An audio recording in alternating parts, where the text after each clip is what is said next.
નમસ્કાર ખેડૂત મિત્રો, ફરીવાર તમારા બધાનું સ્વાગત છે આપણી ચેનલ સૃષ્ટિ સંકેતમાં।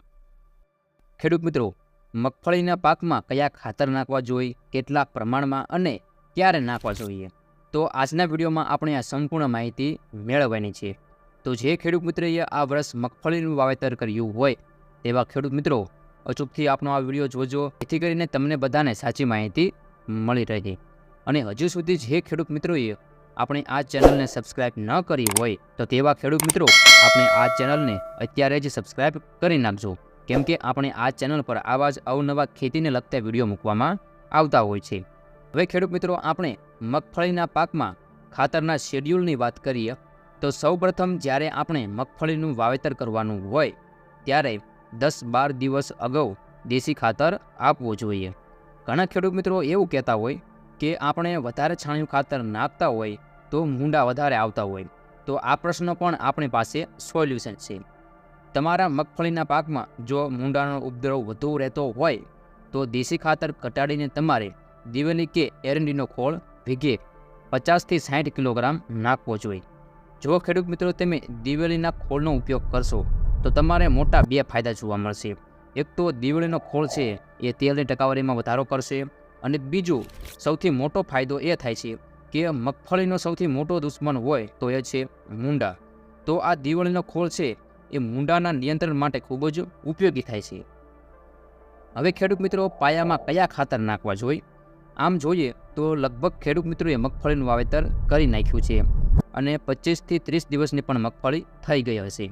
તો ખેડૂત મિત્રો, પાયામાં તમારે ફરજિયાત 5થી 8 કિલોગ્રામ પોટાશ નાખવું જોઈએ, કારણ કે આ પોટાશ એ આપણા મગફળીના પાકમાં ખૂબ જ અગત્યનું તત્વ છે। હવે વાત કરીએ કે બીજા કયા ખાતર નાખવા જોઈએ, તો તમે યુરિયા 5 કિલો અને એસએસપી 25 કિલોગ્રામ નાખી શકો છો, અથવા તો એમોનિયા 10 કિલોગ્રામ અને એસએસપી 25 કિલોગ્રામ તમે 16 ગોઠાના વીઘા પ્રમાણે નાખી શકો છો।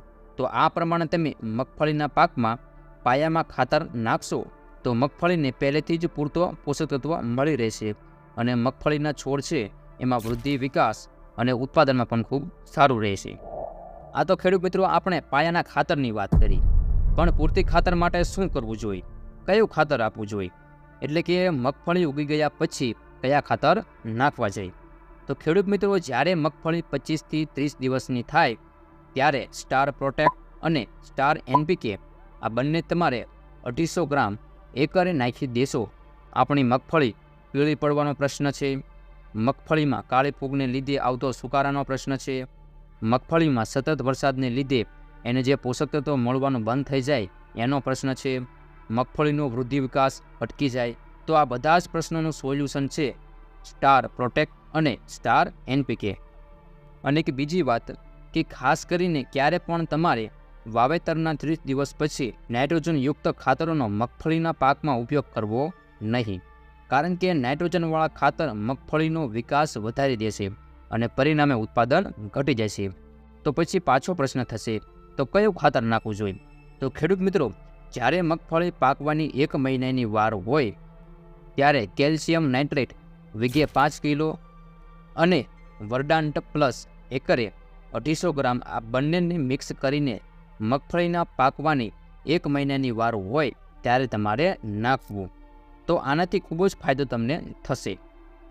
તો કે ફોતરાના બંધારણ માટે કેલ્શિયમ નાઇટ્રેટ ખૂબ જ ઉપયોગી બને છે અને ગોગડામાંથી પોપટા બનાવવા માટે ઉપયોગી બને છે, દાણાની સાઇઝ વધારવા માટે ઉપયોગી બને છે, અને જે આપણે પાલો જેને આપણે ચાસ કહીએ છીએ એને પણ સારો રહે છે।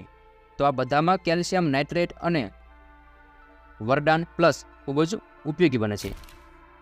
જો ખેડૂત મિત્રો તમે પાયામાં પોટાશ ન આપેલું હોય તો જ્યારે મગફળી 50થી 60 દિવસની થાય ત્યારે તમારે 5થી 8 કિલોગ્રામ પોટાશ અવશ્ય આપી દેવું જોઈએ।